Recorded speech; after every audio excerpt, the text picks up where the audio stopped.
movilización de los materiales con la mayor agilidad posible. Dentro de los recursos más elementales se cuentan las estanterías, que permiten utilizar la capacidad vertical de las bodegas. Dentro de la gran gama de elementos que existen para almacenamiento, se destacan las conformadas por bastidores y parales graduadas que permiten acondicionarla a las dimensiones de la carga. Igualmente sirven muy bien para las labores de estibado. En esto es importante tener en cuenta si son estanterías para carga pesada, liviana o media.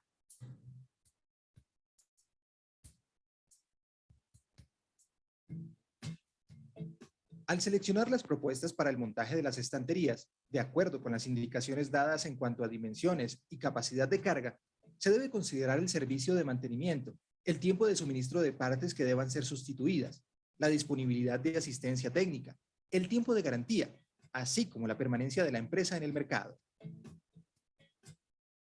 La primera parte importante en el proceso de almacenamiento es el transporte de las sustancias químicas que llegan de todos los proveedores.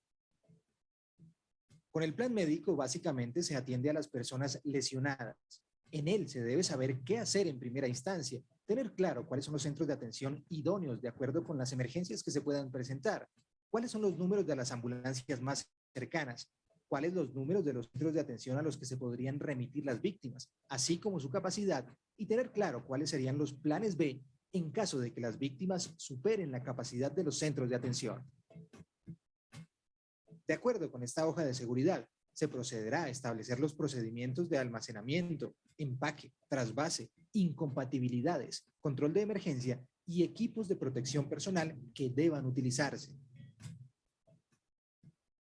A los trabajadores que manipulen cargas se les debe seleccionar después de un examen médico que determine sus características músculoesqueléticas y someterlos a programas de capacitación y adiestramiento en manejo de cargas y acondicionamiento físico.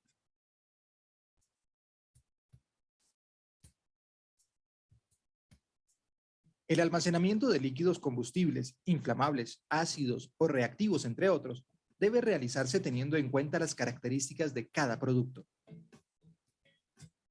Los tanques para almacenamiento de combustibles deben disponer de tubos de desfogue, así como de tubos de drenaje que permitan drenar especialmente el agua que puede acumularse. Igualmente debe procurarse siempre que los tanques estén rodeados de un dique, con capacidad de contener el contenido del tanque en caso de una ruptura de este, para evitar que vaya a contaminar el suelo o incorporarse a los vertimientos del alcantarillado. Igualmente debe disponer de polo a tierra. A ver, aquí áreas de almacenamiento, ¿no es cierto? Bodegas, formas de almacenamiento, el tema de almacenamiento de combustibles o fluidos y el tema de los diques. Entonces, para el diseño de los diques, ahí, por ejemplo, hablaba de que la altura del dique debe tener la capacidad de contener la totalidad del volumen del tanque. Esa altura se calcula en función del volumen del tanque. ¿Sí? Entonces, esos datos, por ejemplo, de diámetros, de alturas de tanques, nos van a permitir saber cuál es la altura del dique, porque se calcula en función del volumen. Pero aquí, ustedes para plantas, para diseño de plantas, habrá áreas de almacenamiento de materia prima, de producto terminado, de producto en proceso. Fluidos, habrá agua, habrá fluidos para proceso, por ejemplo, ácidos, pinturas, solventes. Habrá combustibles. La mayoría de plantas tienen áreas de almacenamiento de combustibles. Puede ser combustibles para equipos, por ejemplo, para calderos, diésel. Puede ser combustible para medios de transporte, por ejemplo, para, yo qué sé, camiones, para volquetas. También puede ser diésel o puede ser gasolina. Entonces también están las áreas de almacenamiento de combustibles, de fluidos, ya sea para transporte, desde la planta hacia otros sitios o para funcionamiento de la misma planta, por ejemplo, para equipos. Entonces ahí están esas áreas de almacenamiento de combustibles que están dentro de un grupo más grande que es las áreas de servicios generales. ¿Sí? Entonces eso. Ahora vamos a ver finalmente lo que es aspectos ergonómicos. Ahí me parece que les da datos también adicionales. Tomemos nota de esto y con eso acabamos.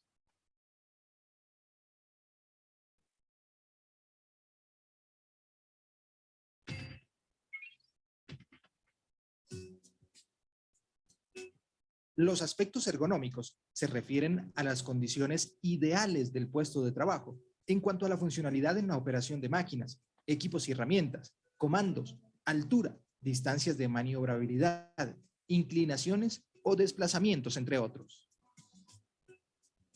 En la ergonomía miramos aspectos como la iluminación, las posturas adecuadas para levantar cargas o desarrollar procesos, buscando que la persona lo desarrolle en forma adecuada, sin descuidar su salud y aumentando la producción.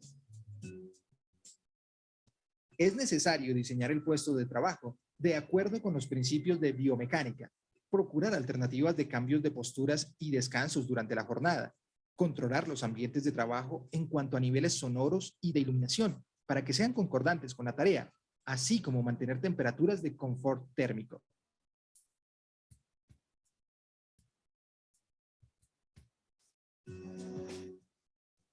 Gran parte del movimiento de cargas se hace de forma manual. Por esto, es necesario que los trabajadores sean sometidos a exámenes previos en los que se les autorice a realizar dichas tareas con fundamento en sus condiciones físicas y orgánicas, edad, sexo y antecedentes de salud. Igualmente, a los operarios se les deben hacer programas inductivos sobre levantamiento y manipulación de cargas, así como de higiene postural. Igualmente, se les deben desarrollar programas de acondicionamiento físico permanente. Por parámetro internacional, se recomienda que un hombre levante a hombro un máximo de 50 kilogramos y a brazo 25, mientras que para una mujer se recomienda que a hombro levante 20 kilos máximo y a brazo 12.5 kilogramos. Las cargas que excedan estos pesos deben ser manejadas por varias personas, o mejor, movilizadas con ayudas mecánicas, tales como carros, vagonetas, carretillas, polipastos, diferenciales o grúas.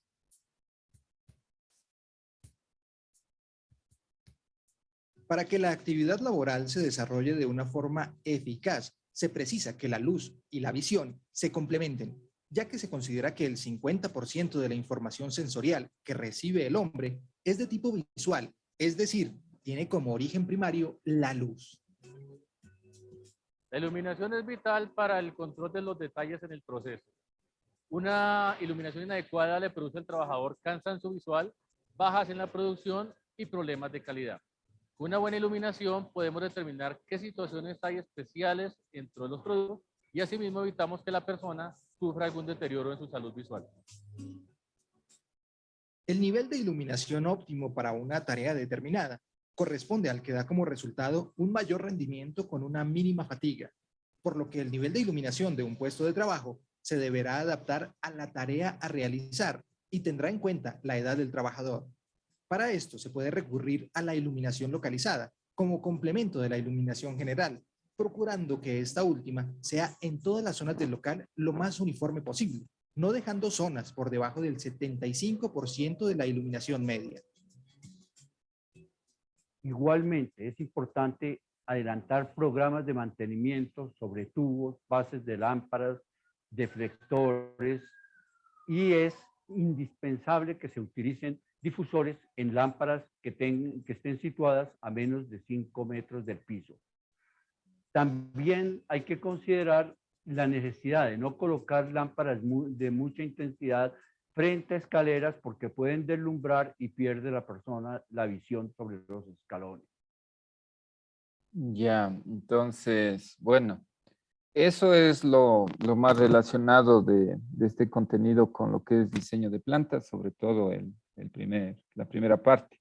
Entonces, verán, les voy a dejar que carguen hasta las 12. En este momento les genero el enlace para que ustedes hagan ese resumen que han sacado de la información que les he proyectado. Entonces quedaríamos, igual les voy a cargar el enlace para que hagan el deber, les voy a generar para que lo carguen hasta el domingo medianoche y con eso el lunes trabajamos tranquilamente en lo que es cálculo de espacios. Quedemos ahí. Que tengan un buen día. Cualquier situación me